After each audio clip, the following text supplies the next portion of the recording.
Hello dear students, now we continue our next topic national development। तो हमने देखा first of all development में सबके अलग अलग डेवलपमेंट के अलग अलग गोल्स हैं, ठीक है। यानी कि कहीं पर भी डेवलपमेंट जो है टू पर्सन के डेवलपमेंट बिल्कुल एक दूसरे से बिल्कुल डिफर है। जब नेशनल डेवलपमेंट की बात करते हैं तो सभी के डेवलपमेंट में सबके व्यूज़ भी डिफरेंट होंगे। तो it is very important to keep in mind that different person could have different as well as conflicting notion of countries development. Different persons जो है डिफरेंट है और इसीलिए उनके जो डेवलपमेंट कंट्री के डेवलपमेंट की जब बातें उनसे पूछेंगे तो अलग अलग डिफरेंट बातें बताएंगे। सपोज करिए कोई कहेगा कि एजुकेशन अच्छी होनी चाहिए, कोई कहेगा कि एम्प्लॉयमेंट प्रोवाइड करना चाहिए, कोई कहेगा पॉवर्टी को रिड्यूस करना चाहिए, ठीक है। तो यहाँ पर तो हम किन क्वेश्चन पे ज़्यादा बेनिफिट करें, किन क्वेश्चन पे ज़्यादा फोकस करें? Would the idea benefit a large number of people और ओनली अ स्मॉल ग्रुप?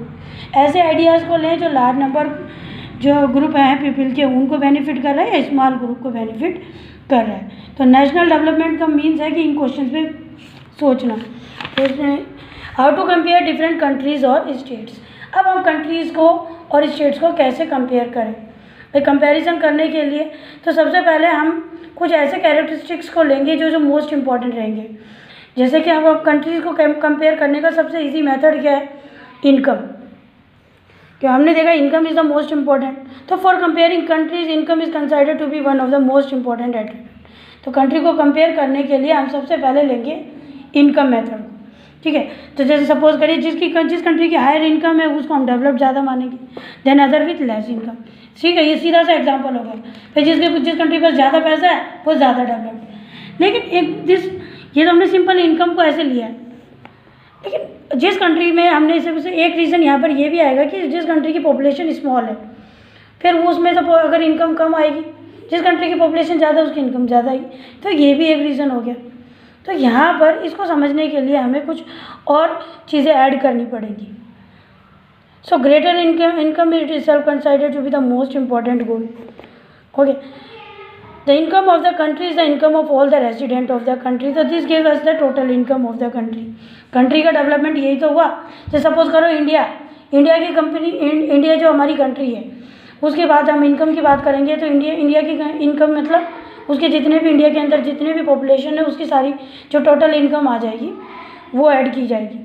तो for comparison between countries total income is not an useful measure since countries have different populations. तो comparing total income will not tell us what an average person is likely to earn. तो simple, क्योंकि हर country की अलग अलग different population है, तो compare करने में भाई एवरेज पर्सन कितना इनकम अर्न कर रहा है वो हमें नहीं निकल के आ पा रहा। तो हमारा फिर हमसे दूसरा सॉल्यूशन होगा, मतलब सिंपल इनकम को ऐड नहीं कर सकते। Are people in one country better off than other in different country? तो hence we compare the average income. तो यहाँ पर हम कंपैरिजन करेंगे एवरेज इनकम का, टोटल इनकम नहीं लेंगे, एवरेज इनकम लेंगे। अब एवरेज इनकम किस तरीके से निकलती है?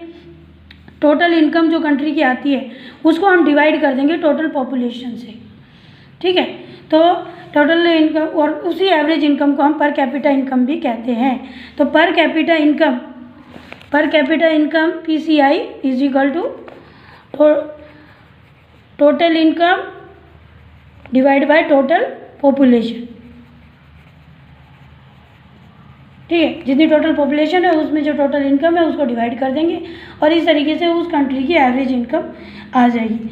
अब इसी कंपैरिजन को कंटिन्यू करते हैं, इसको अंडरस्टैंड करते हैं किससे? वर्ल्ड डेवलपमेंट रिपोर्ट से। आपने 9th क्लास में भी पढ़ा था कि वर्ल्ड डेवलपमेंट रिपोर्ट जो है वर्ल्ड बैंक वो कंपेयर करता है पॉवर्टी वगैरह को। तो यहाँ पर वो कंट्रीज़ को कंपेयर कर रहा है कि कौन सा कंट्री इनकम के बेस पर। वर्ल्ड डेवलपमेंट रिपोर्ट कंट्रीज़ को कंपेयर कर रहा है इनकम के बेस पे, किस कंट्री की इनकम कितनी है और उसको किस कैटेगरी में रखना चाहिए। तो उन्होंने क्या किया है, सबसे पहले कंट्रीज़ विथ पर capita income of US dollar 12,736 per annum and above इन 2013। जिस कंट्री की इनकम पर कैपिटा इनकम यानी एवरेज इनकम 12,736 पर एनम यानी पर ईयर, अगर वो 2000 इससे ज़्यादा है, अबाव या इतनी है, वो आ गए रिच कंट्रीज़ में। एंड दोज विथ पर capita income of US dollar, जिनकी US डॉलर में 145 या उससे कम है लेस वो है लो इनकम कंट्रीज़। तो ये कंपेयर वर्ल्ड डेवलपमेंट रिपोर्ट ने किया है और कंट्रीज़ को डिवाइड कर दिया रिच कंट्रीज़ और लो इनकम कंट्रीज़ में, ठीक है। और इंडिया किस कैटेगरी में आ रहा है अब हम देखते हैं। India comes in the category of low middle income countries. India comes in the low middle income countries.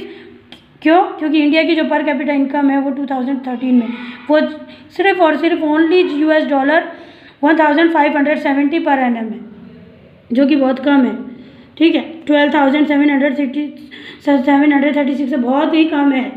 इसीलिए हमारा जो कंट्री है वो इसमें आपके लो इनकम कंट्रीज़ में, लो मिडिल इनकम कंट्रीज़ में आ गया। तो rich countries are generally called develop countries. यहाँ पर रिच कंट्रीज़ जो है ना उनको डेवलप कंट्रीज़ में डाल दिया गया, लेकिन ये जो कंट्रीज़ हैं आपकी कौन सी, मिडिल ईस्ट कंट्रीज़, इनको ऐड नहीं किया गया यहाँ पर, एक्सक्लूड यानी हटा दिया गया, इंक्लूड नहीं किया गया इनको मिडिल ईस्ट कंट्रीज़ को। मिडिल ईस्ट कंट्रीज़ जो आपकी ऑयल प्रोड्यूसिंग कंट्रीज़ हैं like Saudi Arabia, Iran, Kuwait, इनको हटा दिया गया। ये सारी कंट्रीज़ जो इनको छोड़ के जो कंट्रीज़ आ रही है, जो जिनकी इनकम इतनी है वो रिच कंट्रीज़ कहला रही है और इनको हम डेवलप्ड कंट्रीज़ भी कह रहे हैं। तो डेवलप्ड क्यों कह रहे हैं, इसका रीज़न ये है कि उनकी पर कैपिटा इनकम जो है वो ज़्यादा है। Thank you students.